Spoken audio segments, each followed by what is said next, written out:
Good morning, everyone.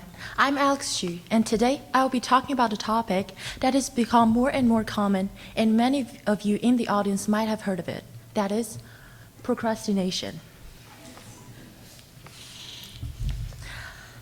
So, first, let me ask you several questions.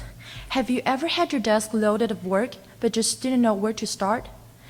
Have you ever had your room piled up with dirty laundry and books that needed to be cleaned up, but just want to sit there and stall? Have you ever had to make an easy phone call, but just couldn't convince yourself to pick up the phone? If your answers are yeses to the questions, you might be a procrastinator, just like me.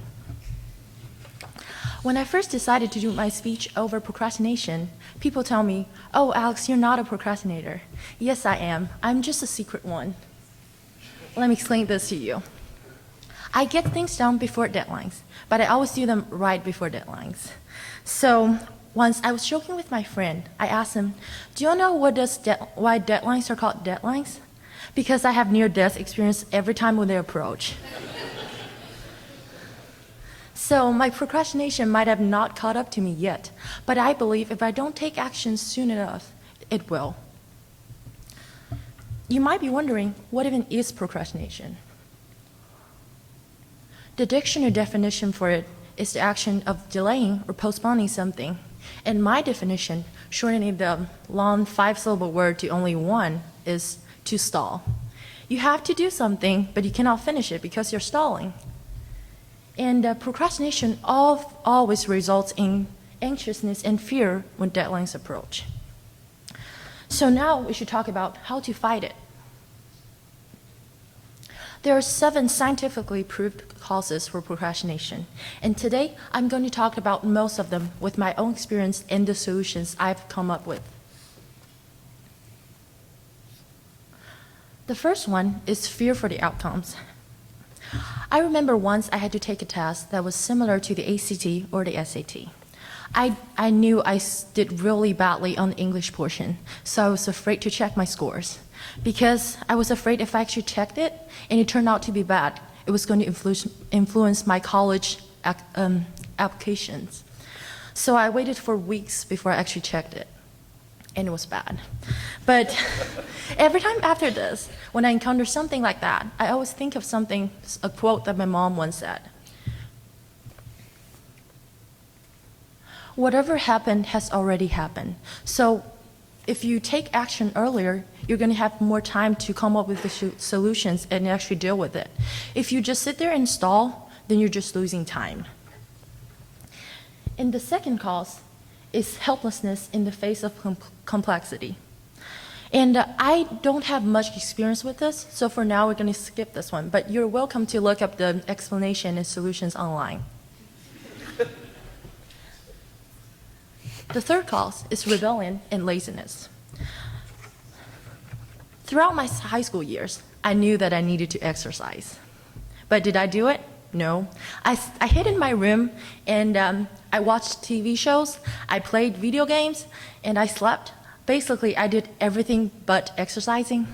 So my excuse was, I'm just a procrastinator. There's nothing I can do with it. But there actually is. What I should have done is to set goals step by step and reward myself every time I achieve a goal.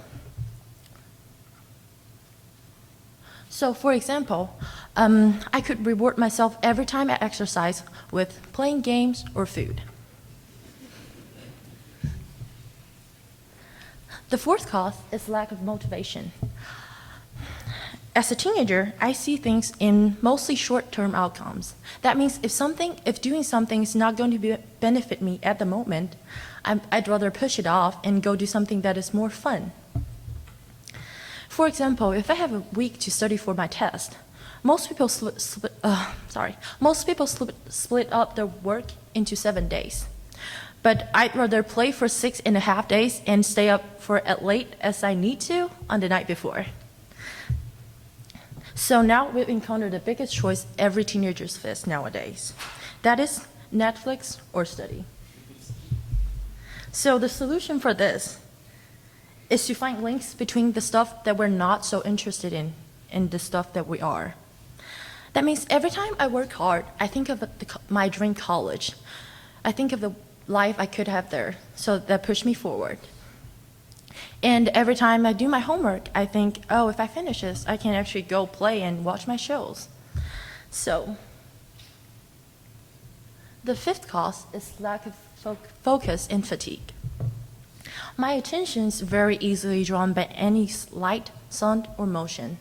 That means if my friends are talking around me when I'm doing my homework, I'm not going to do my homework. I'm just going to join the conversation right away.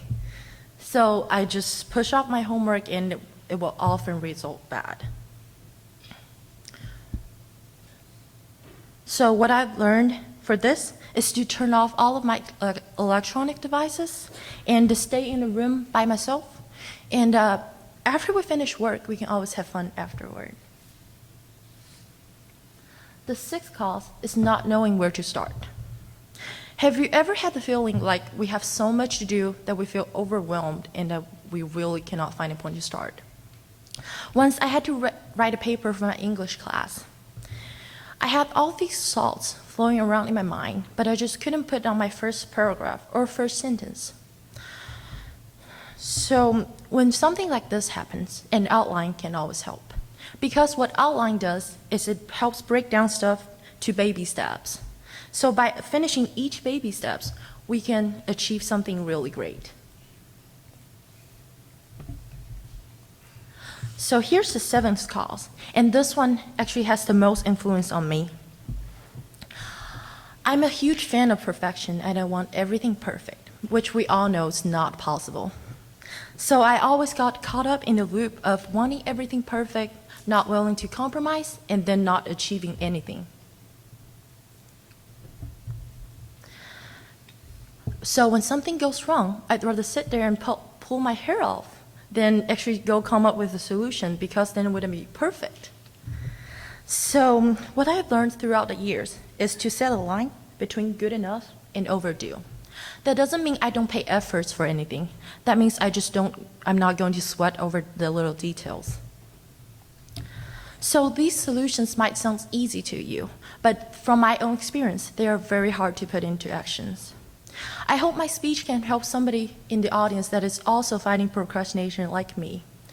I'm going to end my speech with a quote from the Nike's commercial. Yesterday, you said tomorrow, so just do it. Thank you.